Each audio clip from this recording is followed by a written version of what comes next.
welcome back to the Hooligan Hangout, you guys. Your mom's favorite place to be. We're your hosts. I'm Anthony, Edward, My PP small. and Noah. Green aliens are still in fashion, right?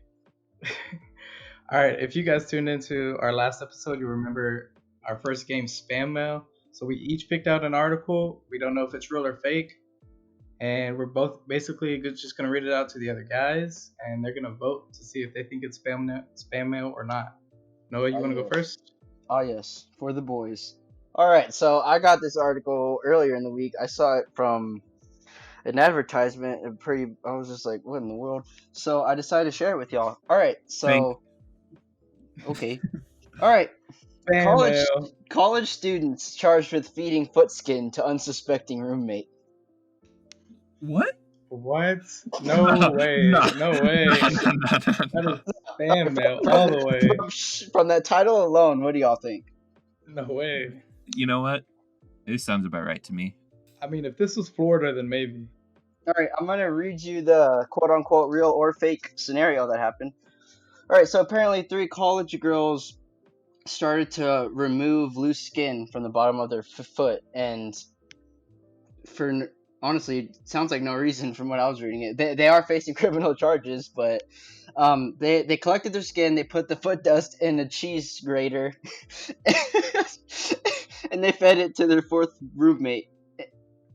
They shredded it on top of cheese, and they let the poor girl consume the cheese, and she had no idea she was eating the shavings. They said it was basically a prank, but I honestly don't believe it for a second.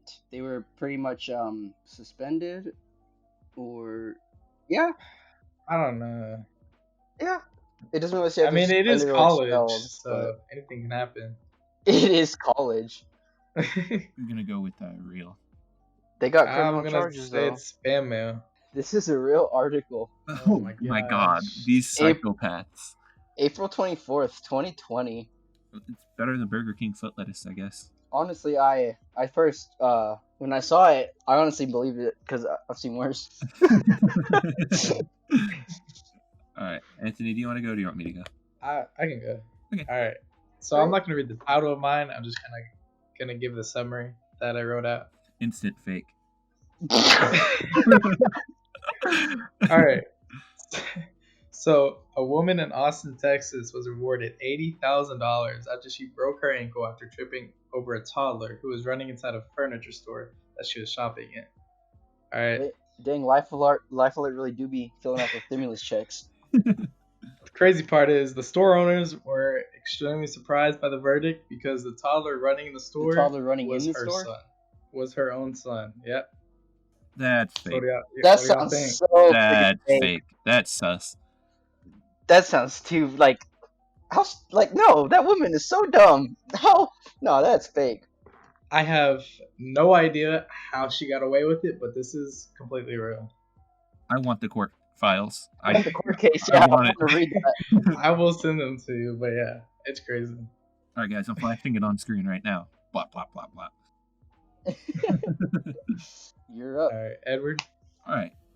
Waiter, there's a fly in my waffle. Belgian researchers try out insect butter. I believe that. I believe in that. I've seen some pretty sus waffle syrup. Scientists at Ghent University in Belgium are experimenting with larva fat to replace butter in waffles, cakes, and cookies, saying using grease from insects is more sustainable than dairy produce. Where is it from? Where does it originate from? What do you mean? Like what country? Belgium? Oh, Belgium. Belgium? I didn't hear you say Belgium. I said Belgian researchers try out insect butter. I didn't hear that. Nah, I believe that. I'd say it's not spam mail. You know, Belgians do love their waffles, so I'm going to say it's pretty real. It is, in fact, real. Oh, Lord. Dude, imagine Belgians. All right, we got waffles. Now, how do we make it better? Does that mean I win? Because I told you both. All right, podcast over. I win. Did you actually win, though? Yes. Congratulations, ladies and gentlemen. We got him. You heard the foot skin story, so did you really win? That's a good point. We're all losers here. All right, you know what time it is. In case you're wondering, it's news time.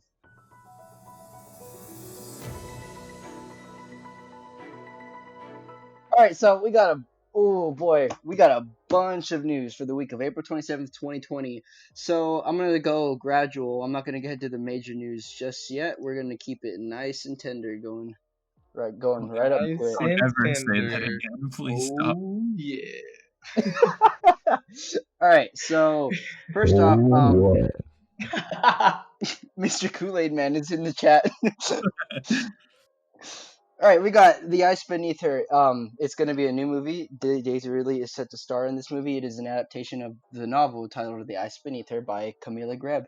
Ridley's role is not yet confirmed, but it has a pretty interesting synopsis. So, an unidentified woman lies beheaded in a posh suburban home. A brutal crime made all the more disturbing by its uncanny resemblance to an unsolved killing 10 years earlier. But this time there's a suspect. The charismatic and controversial chain store CEO Jesper Orr, who owns the home but is nowhere to be found. So it does sound like a very mysterious thriller movie, which I am pretty interested in. I do like Daisy Ridley and what she acts in besides Star Wars, but I wouldn't say I'm like excited for it, but it was news, so I was like, all right, I'll just report this too. Never heard of it. Yeah, I haven't either. I mean, I like her, but I haven't seen much for it, so I don't know yet. I never heard the novel. I've never heard the novel or anything. I'm just Same. Okay. Yep, she's a big star. She's gonna be in it, so we'll see. And then, all right, up next we got. Did y'all ever read Mad Comics, or like they had a Mad TV show on Cartoon Network too? Did you ever see those? Yeah, I watched the ones on Cartoon Network. Yeah. Okay, so they're actually making a Spy versus Spy live action adaptation from Warner Brothers. See, I don't know how they're gonna do that because It's like it Tom is and Jerry, silent. basically. Yeah. Exactly. What I'm thinking, they're gonna try to go like an actual spy movie route. Like one of them's gonna be the villain, one of them's gonna be the hero. I really hope Okay, not. but I either don't way, know. that's still not Spy versus Spy. That's It what I'm reminds me saying. more of Pink Panther than anything. We're gonna get James Bond vibes, but the bad kind. It's gonna be the cringy knockoff. Yeah. There's no director at the time, and honestly, I don't know who would take that up. I thought the movie was going to be like animated, like kind of Yeah. like Pokemon and Sonic, like that kind of crap.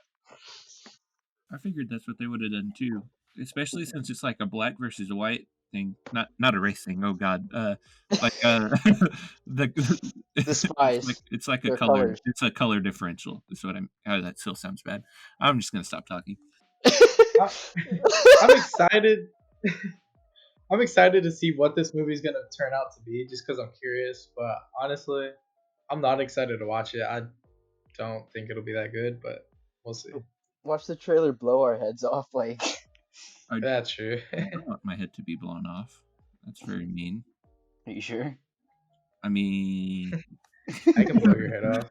Oh my God! Wait. Oh my God.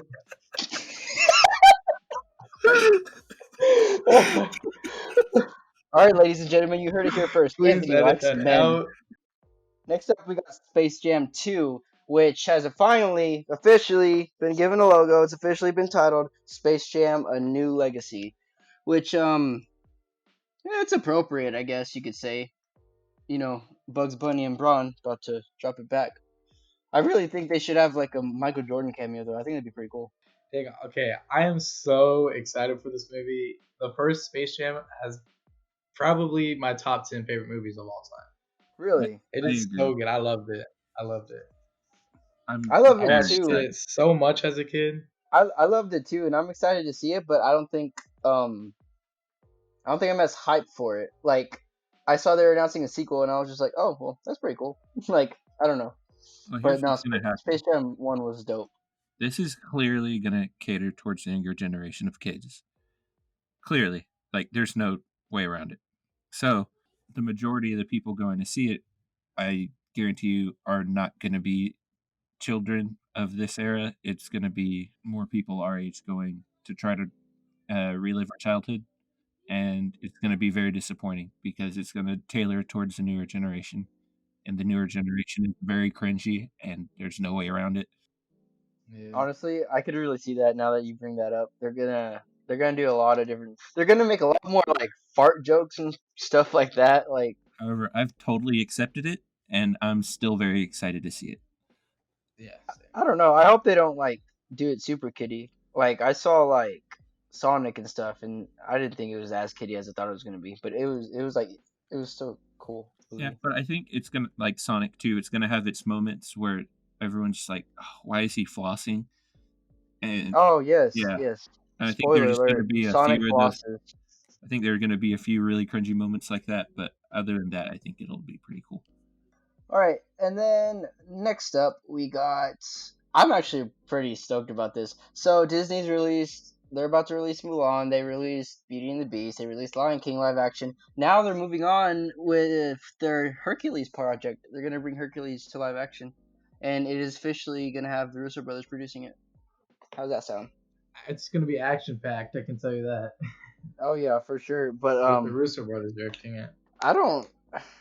I'm actually kind of stoked for this one, but I don't know who's gonna play him. They don't have anyone cast yet, I'm really. No extremely one's set. excited because I love Hercules. It's one of my favorite animated movies. So, Oh yeah, me too. No, that's what I'm saying. I'm stoked for it. Just and don't get also The Rock, please. I think it leaves Yeah, itself no. for the best real life adaptation. I think of all the animated movies, this one could easily is set up the best for it.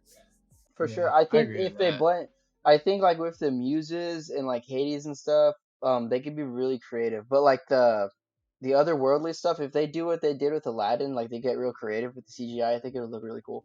I'm That's what very I was about excited. to say. I think they are gonna do something kind of similar to Aladdin, especially like with her, whatever his name is. Yeah. So Disney continues its stride down memory lane, and we'll see where it goes. I just hope they don't change too much, honestly. Me too. If it ain't, if it ain't I kind of wish that they had started off with Hercules instead of the Lion King and Aladdin and stuff. I feel like this would have given them a lot better rep. yeah, I mean, if it ain't broke, don't fix it. Hey, Is my Aladdin saying. was amazing. Don't diss that. I thought it was good, but I thought it it's not was ever Thought it was gonna pretty top the good. 12 out of original. 10. 12 out of 10. Really? Okay. Okay, boomer. All right. Next up, more Marvel news. Black Widow. Black Widow has got a new release date and it's officially set for November 6th, 2020. So it's being pushed back pretty heavily later into the year, which is where a lot of movies are being pushed back. So get ready for a Listen, joyride of movies later. yep, all at once. All that means is we're going to be really busy for a really long time. Oh yeah, for sure, for sure. Y'all stick around and y'all hear all of our reviews and everything we like to say about these movies, and we'll be brutally honest. All right, this news report is kind of funny. Not funny, but like I just thought it was like weird that they're bringing this back. All right, they're bringing back a new live action Goosebumps show. I don't know That's how they're pretty gonna. cool. The Did first y'all one did was y'all ever alright. watch the originals? Yeah, I like the Yeah, original. I think it'll be a lot cool. A lot I, cooler with current visual effects and stuff too. yeah, looking back at the time, I think the original show was kind of cheesy, but I mean it was still good for its time. I mean, the books themselves were pretty cheesy, so I mean, it That's what I goes mean. hand in Yeah, hand. it's for kids, but Yeah, it's kid exactly. I horror. think it'll be pretty cool. Yeah, I never saw the Goosebumps movie, but I could see him doing a little bit of stuff like that The first Goosebumps movie from was the pretty good. trailers. I didn't see the second one. I did I don't enjoy think a the lot of first people one. saw the second one. Though. All right, boys, you ready? Keanu Reeves' John Wick 4 is delayed a whole year. It's not coming out May 21st, 2021. It's coming out May 27th, that is 2022. Oh, so long. bruh. They said that it's because of his Matrix shooting, and since they pushed back the Matrix shooting, his John Wick thing had to be pushed back too. I forgot they were doing The Matrix. And now they're not going to be released at the same time, so we will never see which movie is superior. I totally forgot they were doing The Matrix. Have y'all been hearing everyone comparing Drake from Extraction and John Wick? We're not talking I about could, Extraction yet.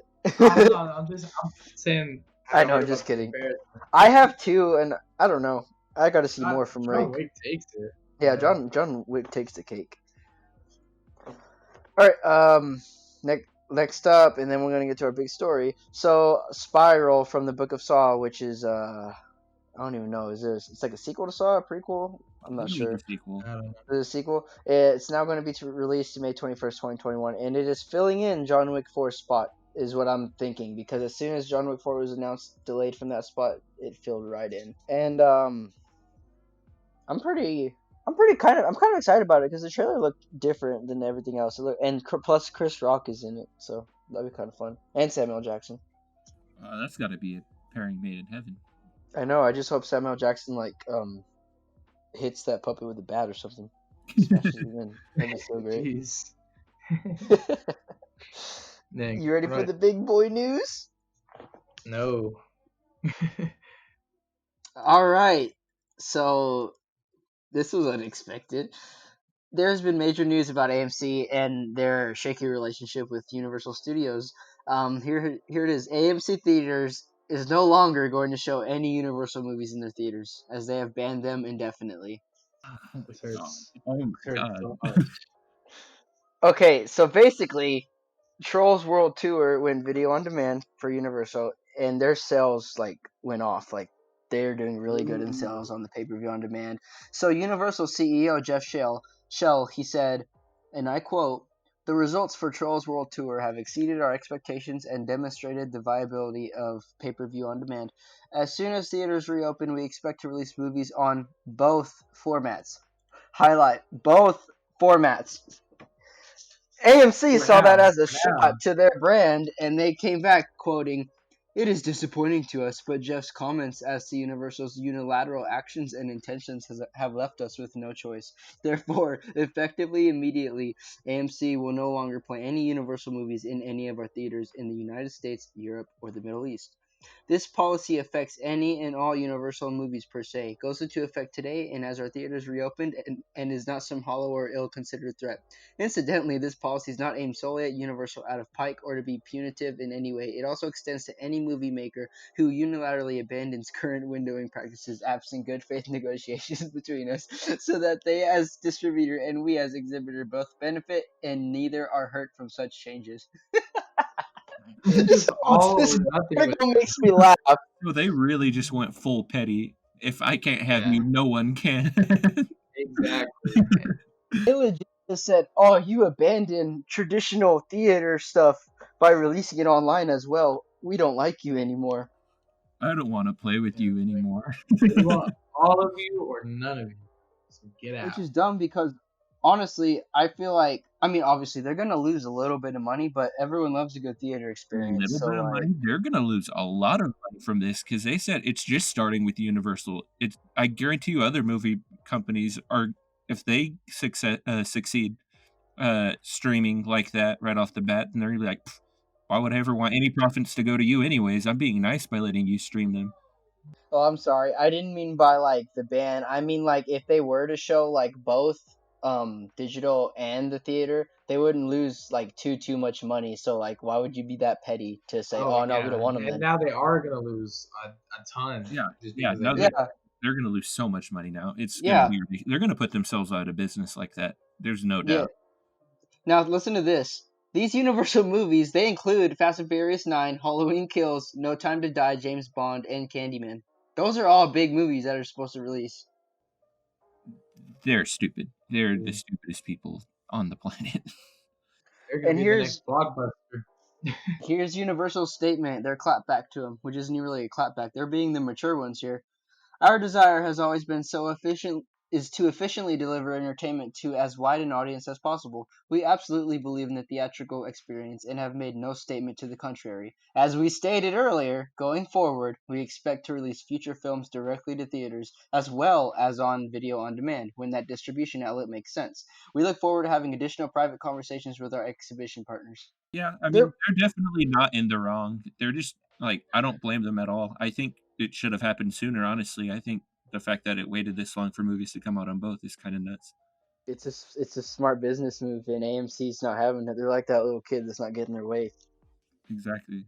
Like, you know what? Well, I'm then I either don't taking want all it. your money or none of it. You have to share. I don't think I will. No. No thanks. What do you think, Anthony? What's up with it? It's just I don't know. I think it's it's just gonna a be dumb so move. stupid. I They're honestly gonna put themselves out of business eventually. I don't believe this is gonna last long. I think they'll find some agreement because even Regal, they made a statement, and they made a statement. They weren't siding with AMC, but they were kind of both ways. They were kind of basically saying, yeah, we kind of get why AMC is doing that, but at the same time, we need movies in our theaters, regardless. I love going to theaters. I think it's completely okay. different than watching them at home. AMC's old. Let someone else take over now, I guess. You want to be that freaking dumb to your brand. I was about to say, I guess that just means more money for every other theater, right? Yeah, true. Because they're still gonna release it to them. So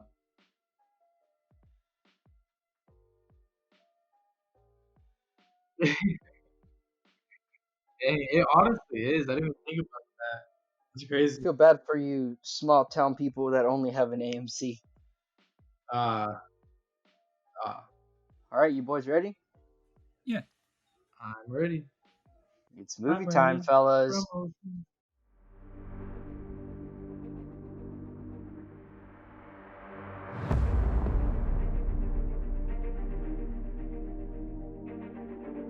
All right, our movie for the week, if you have not watched, is Extraction. Netflix's newest hit movie, #1 on Netflix, directed by Sam Hargrave. Stars Chris Hemsworth as basically a not a contract killer. He's a, what do you call it? Man, Mercenary. mercenary. That's it. That's it. You got it. And a lot of Bangladesh actors too, so they're getting their spotlight, which they did really good in. To be honest, I'm gonna butcher these names, boys, but all right. So we got, and I'm so sorry, actors. I respect you so much. I'm sorry if I get your name wrong.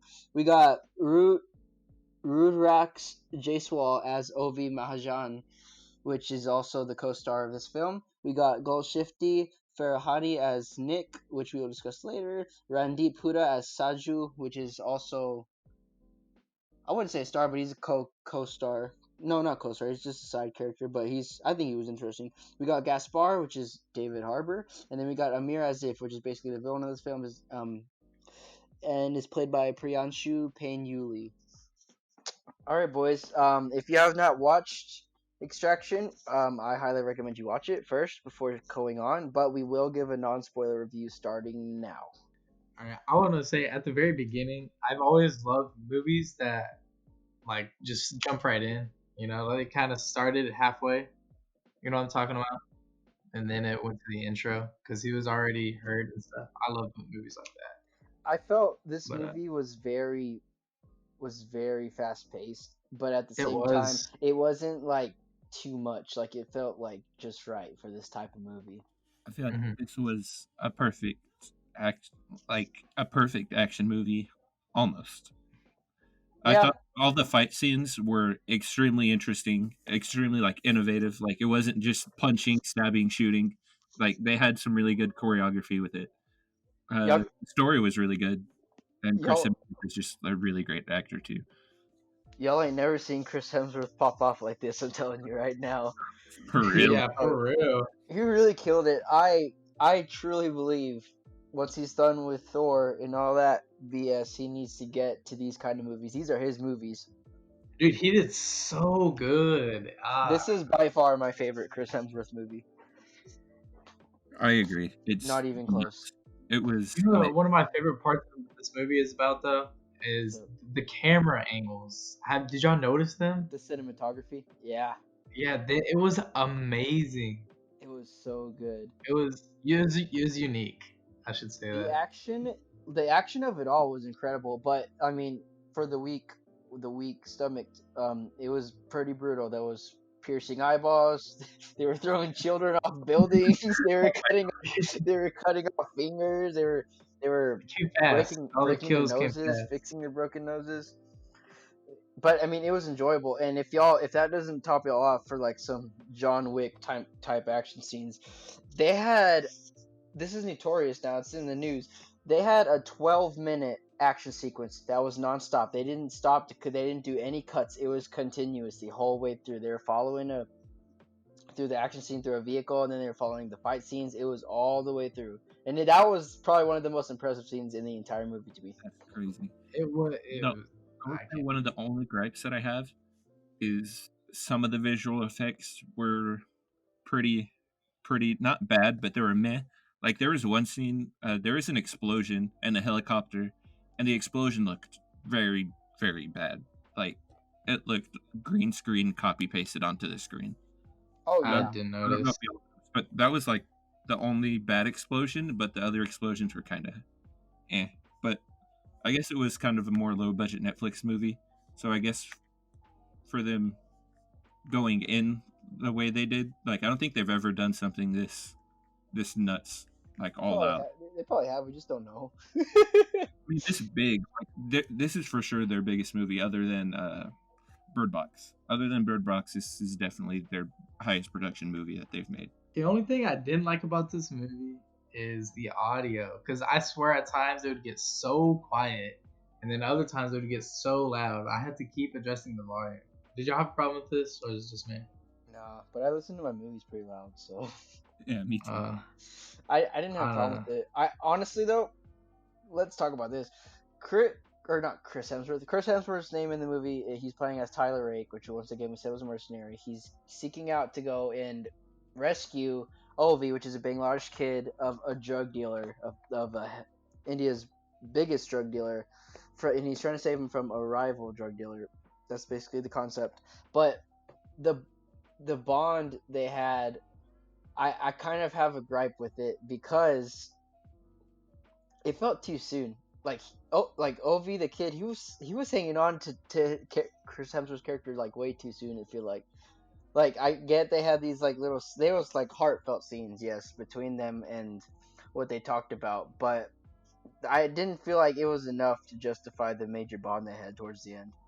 I don't, because even in the film, and we're trying not to dig too deep into spoilers for this segment right now, but he was already hugging on to Tyler towards the end of the movie when honestly all Tyler really did was tell him about his life. that's basically it. They didn't really have any bonding time. Yeah, but I mean, he also kind of witnessed firsthand how much Tyler was going through to keep the kid alive.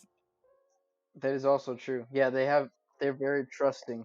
A kind of spoiler scene where, like, I don't know, where stuff went sideways, and Tyler did stuff that he didn't have to for the kid. So I mean, that also was, I think, be enough. Yeah, that is true. He kind of like, I wouldn't say changed his morals, but he definitely didn't have to do what he did, and he did it for the kid, and he was there and he saw it. So I feel like that brought them together too, and everything that they went through together. I mean, almost dying probably a million times. I mean, that would bring someone together, even if it is just a stranger. Yeah, I think the characters are good. I thought all the side characters were all genuinely pretty solid characters. There was, Unlike last time, there was actually bad and good guys. right? you could totally tell. I was trying to think. There was one side character I did not feel the need of him being in the movie. I'm trying to remember who it was though. I don't remember his name. But we'll talk about that later because that is obviously a spoiler. We're going to give our final reviews right now, and then we're going to dive right into the spoilers. So if you don't want to hear spoilers, then just skip over them because we're going to have another segment after that. So just stay tuned and hold tight and watch the movie.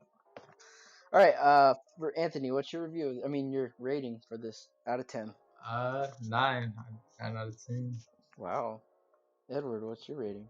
I'm gonna give it a 9.6. Hey, I thought we were doing whole numbers Oh, here. you're right. I gotta go with the 9. Damn, what am I missing? I'm giving that an 8. Really? Really? Yeah. Yeah. It might have been That's because I watched it solid at 8. 2 a.m., but. I give it a solid 8. I did have some issues. I already talked about one of them here, but now it's spoiler time. So if you haven't seen it, we'll see you. We'll see you in a little bit. Don't go. Just wait till the next part. Wait till the next part in our next segment, because Edward has a story for us that you're in for a real treat. I promise you. So just stay tuned. But if you have seen this movie, let's go scene by scene. Let's dig right into this. All right, so first off, we are introduced to Dhaka, Bangladesh, which is where we meet Ovi, which is obviously he's a young man, and he's very to himself at this point in time because his parents are not around. His dad is in jail. He's being watched by a man named Saju, which is basically his caretaker. Basically the whole movie, right? Yeah, Yeah, pretty much. And what happens next is Ovi sneaks out to a party that he wasn't supposed to go to, and he was basically peer pressured to smoke. and then we meet 2 officers that catch them trying to smoke. And this is one of the first major WTF moments for me because straight up the cops were like, "Oh, why are you smoking? Oh, we know you're smoking." And then they were like, "Oh, okay, we're sorry." And then he was like, "Oh no, it's okay." And then he shot his friend in the face. He kidnapped Yeah, Obi, that dude. and I that's was not prepared for that at all. I don't know. I wasn't expecting. Neither was I. I was like, he's definitely about to take one of these kids, but he just straight popped him right in the I forehead. wasn't expecting a lot of the kills, honestly, in this movie. and that's what I was saying by its brutal action. I didn't expect him to shoot a child right on the spot, like I know. right in the face. As Square in the forehead. we then meet Ovi's father, which is funny because his name's Ovi Senior. Don't get confused though; we're not gonna be stuck on him at all. Which is he's a rival drug dealer, and he's one of the biggest drug dealers in India. We find out he's in prison, and he hired Saju, like we said, to watch Ovi, but Saju pretty much freaking failed. Ovi's gone already, like, and so then Ovi Senior decides to threaten Saju, saying that he will basically murder his family if he does not find Ovi and bring him back for money. It's all about the money in this movie. And then next up, which is probably one of my favorite introductions of the whole movie, we meet Tyler, Chris Hemsworth. We meet him in Australia, and he even does his killer Australian accent in this movie, which I thoroughly enjoyed. And he's basically taking contracts for extracting all sorts of kids, packages, all of that. And he went to negotiate a deal with Arif Azif's group, which is the drug dealer, the biggest drug dealer in Bangladesh. He's the villain of this whole movie, and it was quote unquote cut short because they had a plan. They killed all the dealers and they took Ovi. And go ahead. I'm sorry, wait, did you just say Chris Hemsworth did a killer Australian impression? He sure did. He's No, Australian. not an impression. I said he did his killer Australian accent. It's not an accent if it's the way he talks. It's an accent to us. Okay. I didn't say Threw impression. me off. I guess I Poor just boy. meant like. Okay, I guess you took it wrong. Okay, so now at this point, Tyler's got Ovi. They're good to go. They're running from the dealers, and we see this poor kid in the drug dealer environment because he doesn't know what to do, and he basically took a weapon off the ground to try to fight Tyler with it. He was like, "Oh, I'll shoot," and obviously Tyler, the good guy he is, Chris Hemsworth, he lets the boy go and he takes the gun away, takes the toy away from him. But honestly, I think this was really sad. It shows like what it's like in these middle these countries and how these kids are raised as soldiers from a young age. But I thought it was also kind of funny because the way Tyler handles these kids is so funny. Like It's hilarious. he's just like, "What are you He's gonna like, do?" And he's like, "Oh, eh. okay." I really thought he was just like about to like punch him in the face or something. Just the way it was going, I thought he was gonna straight like break his jaw, like not like kill him, but I thought he was just gonna like smack him around a little bit. No, you have no idea. I thought the same freaking thing. I was actually kind of scared he was gonna do that, and then he just took the gun, and I was like, okay. Okay, so once he gets the kid extracted, they go back to Tyler's like a little car he got for his extraction, and they changed. They gave Ovi a bulletproof vest. Tyler got all of his military gear on, and this is one of the first points where we kind of see his background story basically because when he takes off his shirt and he's about to put on his armor his gear, we see all of these scars on his back. So like he's been through some crap is what he's telling the audience, and we're seeing that everything he's done, he has all these scars from all of his experience, but he's no rookie to this. He's been doing all this. And even like Ovi is and all, which honestly I thought it was not funny. I thought it was sad how they portrayed Ovi so innocent, which was a good thing, but like it was so sad to see how innocent he was, so like oblivious to everything going on. Me too. I think it was more sad to watch his like loss of innocence throughout the entire movie, I guess. Like Yeah. it starts off as like this fragile like stick, basically, and he just Yeah. progresses. Yeah. You got anything so far, Anthony? Because, sorry, I'm digging into this. You saw me do it. Yeah, keep going. All right. I'm just going scene by scene, so we can talk broader later. But we learn once Tyler and Ovi, they're going to the extraction ship boat, and they're gonna escape. It's their escape boat. Mission accomplished. Woo, we made it to the escape boat. But no, they certainly did not. Their plane goes wrong, because we find out the authorities and basically anyone involved with Arif, as if the drug dealer, they're basically teamed up for money, and they stopped the ship from working. They compromised it. They killed the team Tyler was working with, and they didn't get Ovi, but pretty damn close. Like, it's basically mission compromised. Now they need a new plan. And then after this scene, I liked this scene, this next scene especially. They showed the villain Arif as if, and they were trying to get information out of different kids. And I mean, they threw kids over a building. Like, it was pretty brutal. But he took a liking to a certain kid named Farah, and he's pretty important because he later fights Tyler. But we'll have to talk about that once we get there. After we see that scene, we well, actually, from Farah, that kid, we kind of see how they're manipulated, and once again they're growing up in that environment, because Arif takes a liking to the kid, which basically tells me that he sees him as a future drug dealer if ever need be, and he's training him pretty good. Like, it's pretty sad. I thought you meant he saw him as like just a really good killer for him, or potential like just boss. Like That's what I thought at first, but once it gets later in the movie, once once it gets later into the movie, that's when I think my mind started shifting, which we'll talk about later because there's a lot of theories you can go off of. What's up? I was gonna say, it was crazy on that rooftop. The kid didn't even flinch when the other one got thrown off the roof, and that's what really you're got right. me. you're right. I didn't. He was like, he had prepared what he was going to say too, and like he just walked up to what's his name, the drug dealer, the main one, like it was nothing, and he was willing to cut off his fingers too. So it shows like he's already prepared at that age to do what's necessary. He's already used to those things. He knows how to survive. But yeah, no, about throwing him off and he didn't flinch. I thought that was crazy because after they threw him off, the dude was like, he didn't know anything. Like, he didn't say that before. Yeah, exactly. I thought that was just cold. I think he was like, dang. I wonder if he didn't think he was actually just gonna fling that man off the roof. Child. It was a child. Yeah, It was a child. I thought he was gonna like hang him there, and then someone was Yeah, gonna I say thought he was something. gonna dangle him off the roof, but he just straight just flung him off. And then he grabbed someone else like he was gonna do it again. They don't care, dude. They'll throw you off. They're drug They're dealers.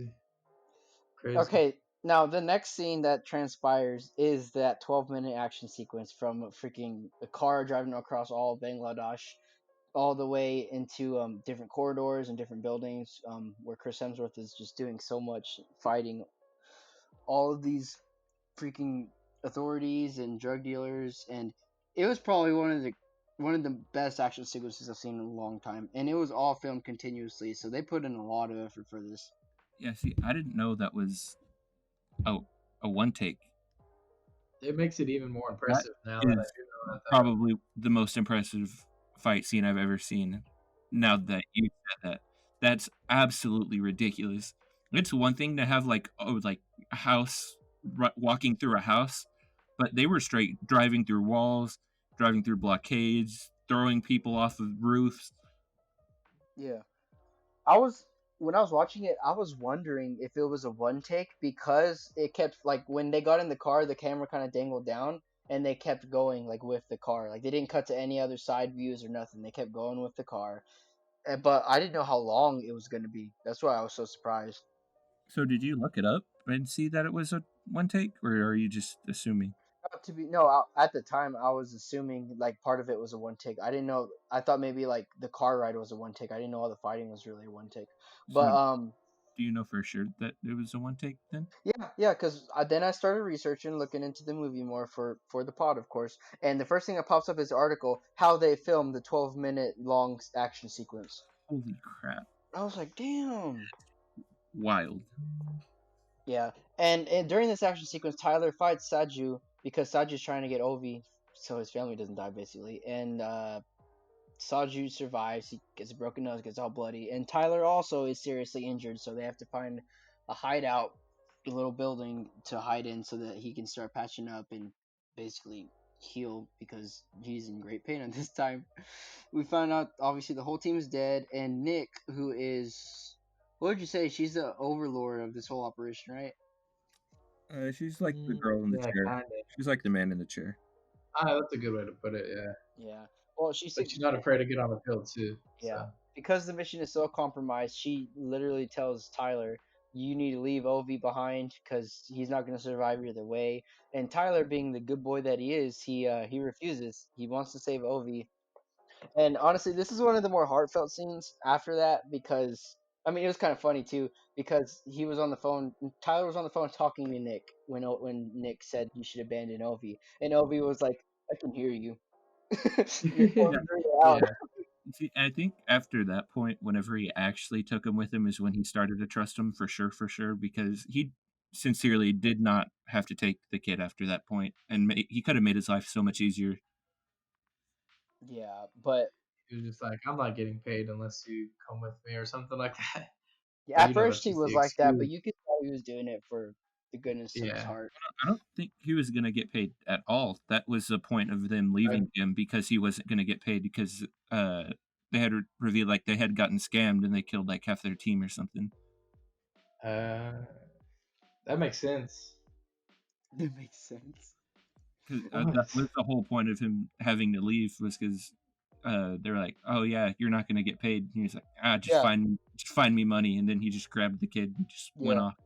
basically compromised. But I think also the biggest portion, which is a pretty big deal, um, Tyler throughout the movie he had a bunch of flashbacks to like his life, his son and his not much his wife, just more his son. So obviously this symbolism makes us feel because obviously something happened to his son. Like obviously if he feels this such like care for Ovi, and I think really it's he also sees how innocent Ovi is and like he's not a bad kid. Like I think like in that same scene, Ovi even says he was moving his fingers a lot, like he was like nervous, and so Tyler was like, "Yo, what are you doing?" And he was like, "I play the piano when I'm nervous." And honestly, that gave me chills because I just feel so bad for him. Me too. That was when that's when it really started showing how much of like an actual young child that he was. Yeah, and even then Ovi said he told Tyler he was like, "I always feel like a package rather than a person." It's like including like in his whole life, his father, his caretakers, like it just shows like a neglectful child, like he's helpless, but he's still like hanging on, Yeah, which it sucked. it was. I feel really bad for his character. Like he was just trying to chill. Like he he also kind of did it himself because he did know better technically, but he was just doing that kid thing where he's always just tired of being locked in his room because that's what's best for him. And Yeah, that that's why he stuck out, but he didn't know better. I mean, he would have got captured either way, though. Eventually, I mean that when you're in that kind of life, it's gonna catch up to you no matter what. Drug dealer life, yeah, he was born into it, but didn't want to be a part of it. The next scene's pretty important too. We actually cut to Saju and what he's doing because he's also pretty battle damaged, and it shows that his nose was completely broken. He fixes it, he pops it back into place, but he also calls his wife. He speaks to his wife, and then he speaks to his son on the phone.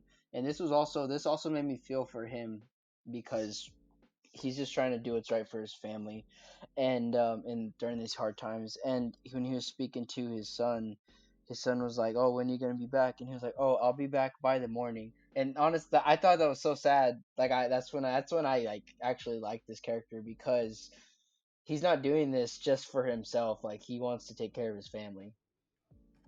me too. And like right around these scenes is like where you can tell Tyler stopped doing it for the money, I guess, after this next scene.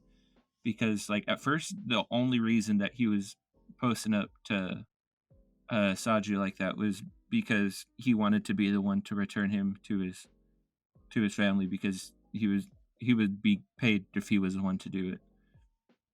And, like, it was to the point where he hit that man with the bus just so.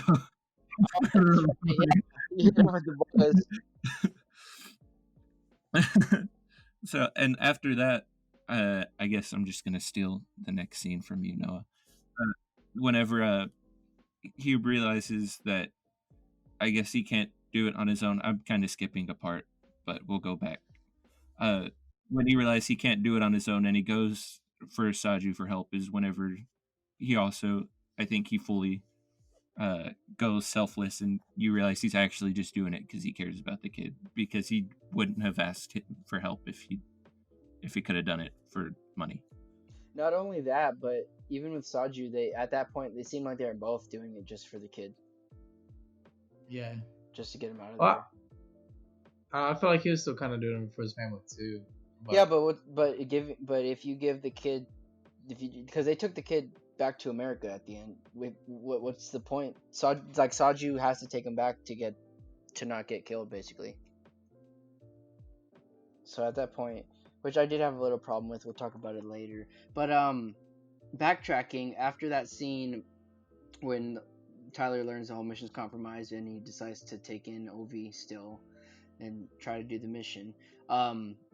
They get into a back alleyway and they get jumped, but the thing is, they're not by soldiers, they're by child soldiers, so he couldn't kill him. Like, he whooped him, but he couldn't kill him. And I thought it was pretty clever to throw him at him. You skipped didn't you skip the part about Tyler recalling his family? Or was that after the scene?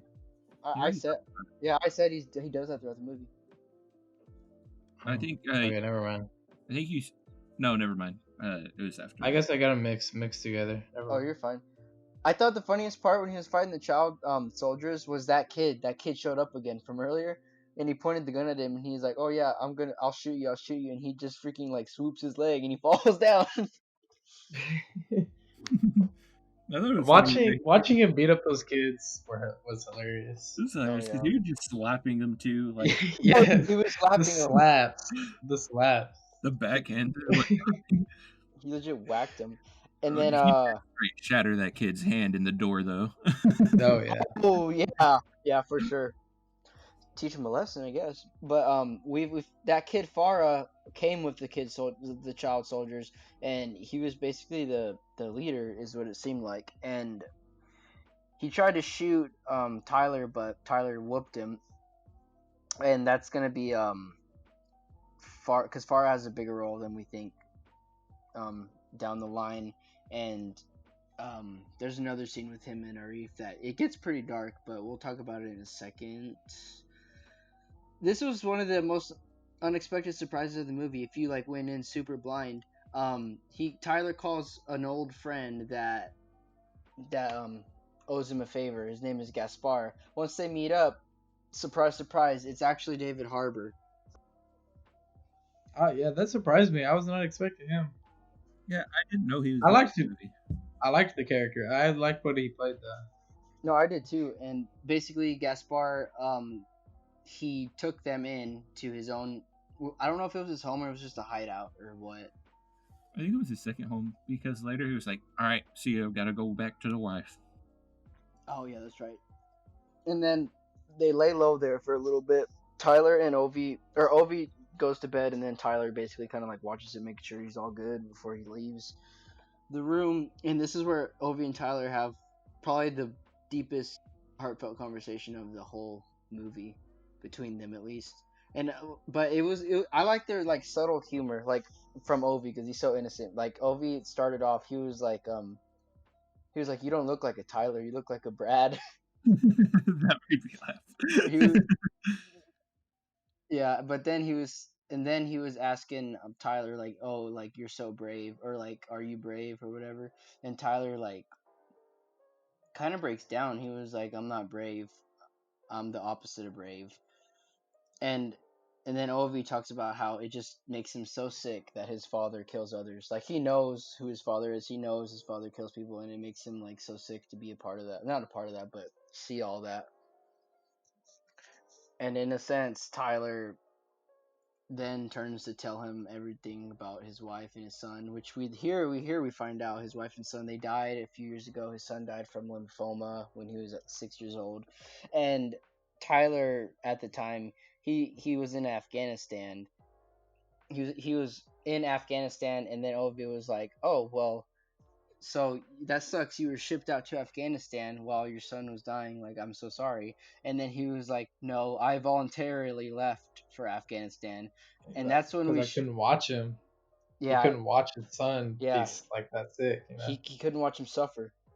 And I'm glad there is a scene because just the way that he broke down, it really showed that like, yeah, Tyler's this like big bad guy, you know. He can kind of do anything, but he still has that weakness, you know. He carries it He with still him has his more, the whole yeah. movie. Yeah, that really. That's crazy. I guess that brought him down from being like this all-powerful, like superhero almost like Exactly. figure, and it just gave him that dash of humility and like poor choice. Like it showed his humanity, like where he made mistakes and where he has to live with it. And I honestly think that was one of the better decisions of the movie. Like it was, Yeah. I That was enjoyed probably it. my favorite scene, Yeah, me too. honestly, Like because Honestly, they could have he did easily it so well. Sorry. like they could have easily just said, "Oh yeah, he was in Afghanistan. He got shipped out." They didn't have to go the extra mile of like saying that he chose to leave like that. Like that just added it. Tyler, it's like man versus man. Tyler fears himself. Like he thinks of himself as a coward. He's not brave in his eyes. But this is where Ovi gives him advice, and this is probably my favorite quote of the whole movie. He says, "You drown not by falling into the river, but by staying submerged in it." Basically telling Tyler that don't stay submerged in your own guilt, or you're gonna die from it.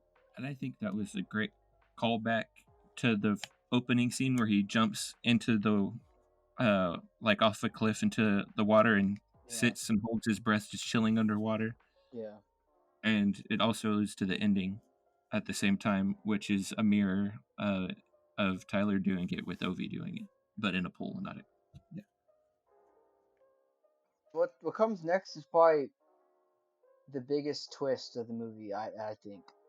Um, Gaspar, one of the biggest twists. Gaspar is talking to Tyler downstairs, and he's basically telling Tyler, "Hey man, that kid's worth $10 million. We could turn him in, and we can be set for life." And so he's saying the best thing to do is not turn him in, kill him. They're saying kill him, bring him in his body, and because he's gonna suffer anyways. And so we find out Gaspar actually wants that $10 million bounty because he made a deal with the Asif, the drug dealer. Tyler did not like that one bit, so they fought. They I think fought this is all over another that place. scene. What? I think this is another scene that it really shows his humanity because Tyler, I mean, he's a mercenary. He gets paid to kill people. He gets paid to do this stuff, and he's practically rejecting $10 million just to save the kid, basically for no benefit coming to him. You know? I mean, if it was me, I don't think I'd want that blood on my hands. Yeah. Or especially after his own sons, he's not gonna want someone else's. Yeah. Exactly. And then another twist comes because as they're fighting, Gaspar seems like he's about to kill Tyler. Dead straight. Gaspar was winning that fight. Ovi comes in, he heard it from upstairs. He has a gun and he shoots Gaspar to pieces. And he was Which shattered. You could tell he did not want to kill him. that's what I was gonna say. Like Shattered. it was that thing where he like just did it to do it, and then he like stopped and was like, "Oh, what the hell did What I did I just just do?" do? Yeah. This was probably one of the strongest parts of one of the strongest scenes with Ovi, like his character, because he was absolutely devastated. Like even though he's seen his father do it, or he's heard his father do it, he's heard all these terrible things. He himself is a good person, and he could not bear to kill that man. But he did it because he, at this point now, he trusts in Tyler. He cares about Tyler because he knows Tyler is gonna bring him to safety, and because he's the only one that. I feel like he's the only one in Ovi's life that seems to actually care about him. So he basically saved him, and then at that point they embrace, which it shows a new bond between them, which I think was too soon, but it's okay. Okay, so next then Tyler calls Saju, the caretaker, because he now wants to make a deal with him. They want to be on the same team. They need to get Ovi out of the city. That is the whole goal. Which he calls Nick then, and he tells her like what's all going down, so that the extraction team is ready to pick up Ovi at the bridge. I honestly forgot the name of the bridge, but the whole thing about this is Saju's character. This is when I really started to like Saju's character as a side character, because he's doing this out of his own goodwill. Like yeah, he wants to do it for his family, but like his job is to bring Ovi back. But now he doesn't want to do that anymore. Which is kind of partly because I believe Tyler was going to help him, wasn't he? There was something because it was a deal. Tyler was gonna help Saju. Yeah. Yeah, he was. But Do y'all remember? I don't that's not remember gonna. what exactly it I don't was remember doing. what it was. I just remember that he did, or he was. Yeah, it kind of subsided, but they get to the bridge and all these soldiers are going after him. They're just shooting. They're trying to shoot them all down. They're trying to fend while they're waiting for the extraction helicopter to come and pick up Ovi and the team. And we find out Arif is literally just across the city, but like he has snipers in place ready because he sees the helicopter. One of the helicopters of the authorities comes, and the extraction team shoots it down, but they see that smoke and those flames go up, so they know, oh, that's where they are. So Arif calls his colonel to snipe them down, which he starts sniping down. He kills Saju. That's the big one. He snipes Saju right in the head, and then he also shoots the co-pilot in the extraction helicopter, which, obviously causes big problems because now the extraction helicopter is That's like half the team already. I mean, they didn't have a half the big team. team to begin with, so it was a really big moment. Yeah. And the sniper killed them all. You're like, well, now what? And then one of the biggest moments of the whole movie, besides maybe Saju's death, which honestly wasn't that big, I was expecting it, but they kill off the man that people are comparing to John Wick. They kill off Tyler. He gets shot. Nick has to kill the sniper, but he gets shot and he ends up dying. Well, the sniper shot him first, and I then know. he I know. decided to go out in a blaze of glory. And then it looked like he was cool. And then the moment he turns his back and was like, "Oh, hey, look at that! I didn't die." The kid from earlier that like cut off his finger just pulls up. And I can't stand that kid. I was so mad. That's what I was gonna say, but I was just like, oh, I was just thinking like, damn. that threw me off so much because I didn't expect that kid to come back. Because at that point in the movie, I completely forgot about him, which I Yeah, think I was did the too. writer's goal, was to get us to forget that he existed for a second. I forgot about him too, and but it was very foreshadowed because there was an earlier scene where Farhad, he was talking to Azif, and Azif was basically giving him life advice about being a dealer and how to survive, and Farhad even cut off his finger just because he said, "I'll give you the other finger if you let me kill Tyler." Get the last shot on Tyler, which they basically agreed on. But I remembered the scene, but I didn't think he was going to show up there at all. Neither did I. Okay, and Tyler lasted so long after after a normal person would have died. He just kept fighting. It was Yeah. crazy. And probably the most emotional part of the movie was because of that bond they formed. Ovi was good to go. He's ready for extraction while Tyler was defending. Tyler, they look at each other dead in the eyes, and Ovi runs towards him screaming because that's like, in a sense, that's like his caretaker now, or it was. So I mean, honestly, in his life, he was probably one of the closest people to him just because of how sheltered he was. yeah, he felt he for the first time he felt safe, and so he was running towards his dead body, and Tyler drops right into the river, which is also a callback to the very beginning, like Edward said earlier, and kind of a symbolism because from from Ovi's quote, he finally got submerged into the water. He's finally ready. Because in a sense, it seemed like he was ready to die. Like he wants to be with his son. Because once he died, the vision with his son was perfectly clear. Like that's where he wanted to be. I just had to relook at it just to be sure, and I'm pretty sure Tyler didn't die. Because at the end, whenever the kid goes out of the pool, We'll get to that. We'll get to that. I thought we were there already. What more were you Yeah, we are there. gonna? We're going into the end game. Ovi What? escapes with Okay. Nick. Well, I want to hear what you're gonna say because that sounds interesting. But let's hold it. Let me finish the ending. All right. So 8 months later, Nick kills Arif, and we've actually find out since Arif is dead. Well, actually, I'll get to this in a minute. Ovi's living in America as a free individual, and it just doesn't seem like he knows what to do. And cut to black. That's where it ends. Now go off of your theory because I want to get into this. Well, they already announced this. They're making a sequel. Yeah, I so did not know that either. they're making a sequel. Whenever Ovi is getting out of the pool, he's blurred out, but I'm pretty sure it's Tyler that you see in the back standing watching him, because someone had to teach Ovi about his method of like handling things about just sitting underwater, because there's no way he would have learned that himself without Tyler telling him, because I don't know, he did exactly what he did, like mirrored it. but I don't know. He got shot in the neck. Like I don't know that there's any coming back after Okay, that. this is why I think he's alive also. Because whenever Farah killed him and he fell in the water, he went over to the ledge of the water just to look. And I think that was showing that, no, he's probably still alive. Like, Yeah, he's not truly dead. I for sure think he survived. No, I do too. And It again, seemed really brutal though. Like that blood was squirting out of his neck. I don't see how he could survive, honestly. bro, he's I John mean, Wick. maybe we'll see. We'll see.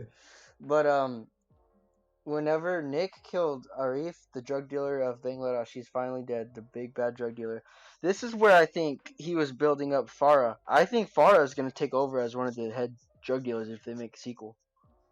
I agree. If they're going back into Bangladesh.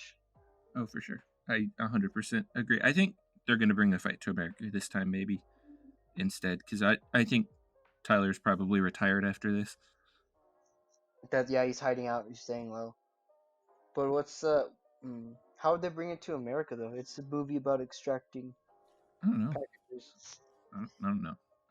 I just don't see I don't see how they could bring him back into Bangladesh or anywhere, because it feels like he's retired now.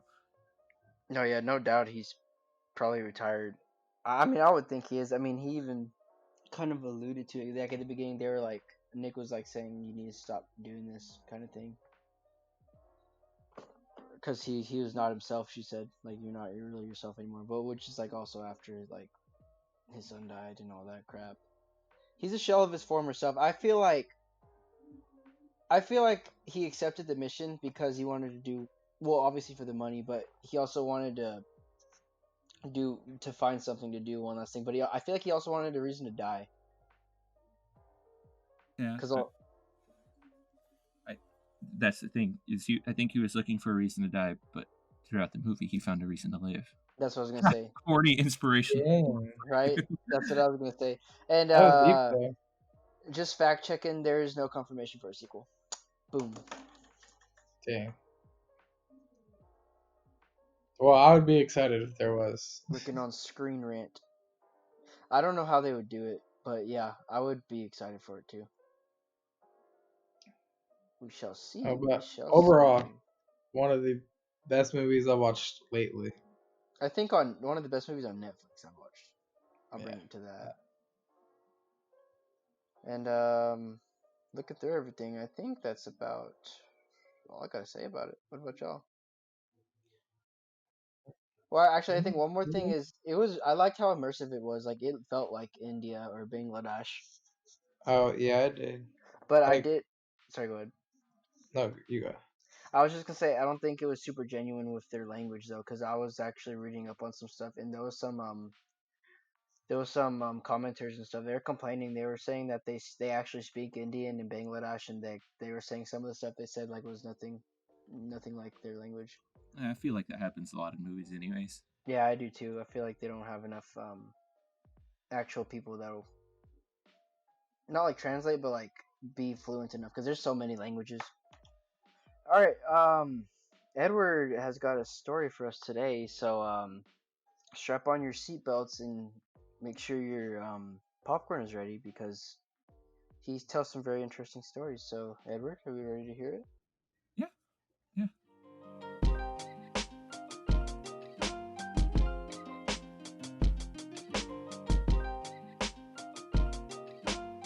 All right, so as you guys know, I've worked in the restaurant industry for a long time, and I was a manager, so that means, you do get some pretty wild customer complaint stories and stuff, Of course, of course. Yeah. Yeah. Okay, so this happened while I was still working for the Jimmy John's in Odessa, which by far has had the worst customers I've ever had to deal with in my life. Homie I'm not, calling out the cities he lives by. I'm not saying y'all are all inherently rude, but y'all are just mean. Like, mean. No, to be fair, it was 100% of the old people that walked in that store were evil. So I think if you guys like this segment, I'll tell a progressively crazier story every time. So I'm not going to start off with the craziest story. He's gonna get better and better, so y'all better keep listening. All right. So one time I was working, and I overhear the lady at the front register. While she's ordering, I was making sandwiches. There was a different person on the register. And I hear the lady under her breath say, "I'm not going to pay for my food until I see my food is done right," which is a no-go. The line was almost out of the store at this point. It was just not a great time. So I was like, okay, this lady's kind of crazy. Listen to her order, make it fine. I go through, and she's like, actually, can you start over? There's a little too much mayonnaise on that. And I was like, okay, whatever, not a big deal. I restart it, and she's like, actually, there's still way too much on that one too. And this whole time, she's standing at the register watching me do it. So it's not like she's out of the way. She's holding up the entire line and refuses to pay until her food is done, which is not how any restaurant works, by the way. So I was like, okay. So I put mayo on her sandwich. She was like, oh, that's perfect. And I was like, okay. So I'll wipe the spatula clean, and I spread it from the bottom half of the bread to the top half. And she screams at me saying that it was too much at that point. And I didn't add more. I didn't add less. I just spread it across the entire sandwich. And she Bruh. still refused to pay.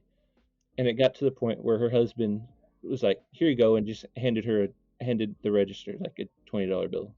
Bruh. Imagine tipping because your wife's retarded. No, he didn't tip. He was paying so she would move out of the way. Then she gets to the end and she was like, I could just see her like scream, like, you know how whenever women get mad they give you like that death glare.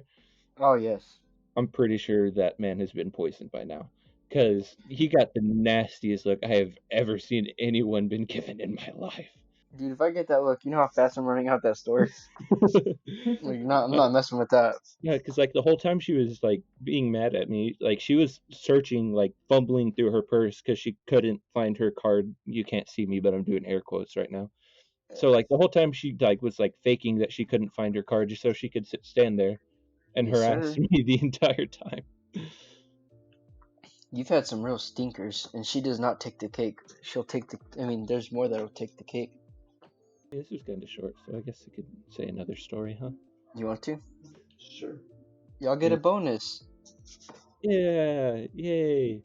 So for backstory on this one, this was also at the Odessa Jimmy John's. Just had the most colorful individuals there, man.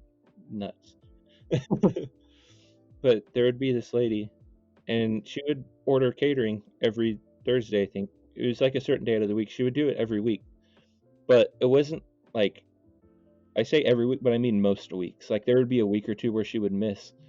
And it was to the point where like she would get mad at us because it wasn't like small catering. It was pretty large. Mm-hmm. Where she would get mad at us for taking the same amount of time every time, because she felt we should be getting faster since since we should know that she always orders every week when she doesn't. So one day she decided that going in early instead of calling the order and asking for it immediately done right then and there, that going in earlier and asking for it done later would get it done on time, which is how things work actually, you know. You Oh give yeah, totally. restaurants notice, they'll be prepared for it. So I was like, okay. I let her in, and I already knew she was going to order. So this was before the store opened. This was before store hours, and I was just going to let her take her order and just make it when the store actually opened. And I told her this. I was like, hey, I'm going to take your order, but I won't have another employee here for another hour or so, so I can't make your food yet. There's no bread made either. She's like, Mhm. okay. So I take her order, and there's a Starbucks right next door for her to hang out in if she wanted. Yeah. Instead, she sits in the dead quiet because I didn't turn on the music yet. Dark because I hadn't turned the lights on yet because I didn't want people thinking we're open. Lobby. And she just sits there. Hey. And this lady had the nerve to walk up to me and said, "Are you going to at least offer me a free drink while I wait?" Oh no. Imagine going early and expecting free stuff. And we weren't even open. I didn't have to let her in the store at all. Did you give her a free drink? Yeah. Did you actually? I mean, I didn't. Well, I don't have a backbone. Good guy Rocha at it again. Well, it's not that. I mean, I was a manager, and it's kind of expected that, no matter how rude the customer is, you still have to, treat them nice. Oh yes, the But now that customer I don't work there, I boss. can do whatever the hell I want. Where do you work? Shh. Wait, you work at Jimmy John's? People gonna No. harass you. Crazy. Yeah, there was story time. Those are just a couple. Mind you, these are like the low level stories that I have. They get a lot wilder. I don't As have. a hint, there was a time when I'm not going to tell you why or the full story, but there's an old lady and a cane did end up flying across the restaurant at one point in time. Oh, what the heck? But that's the story for another time. Dang. When I worked at Dickies, I don't have very many stories about the customers, but I have a lot of stories about like things that I did or that my friends did. I have a really embarrassing story that involves a customer catching me make fun of his son's artwork by accident. I don't know. I have a lot of stories. Most of them are about like crazy customers though. So look, I was lucky enough that I didn't have to deal with crazy people. You heard it here first. Next week, Anthony's gonna share one of his crazy Dicky stories. Maybe. And not the one that involves your mom. Oh yes. I guess you got anything else to add to the end? I thought you were gonna do the outro. I am. All right. And on that note, thank you guys for listening. If you guys enjoyed, please continue to show your love and support for us. We really appreciate it. And if we keep gaining followers like we have, we'll continue to do it. This is a lot of fun for us. No, hopefully it's very entertaining for you guys. Appreciate it. Thank you guys for listening, and make sure you tell your mom hi from all of us.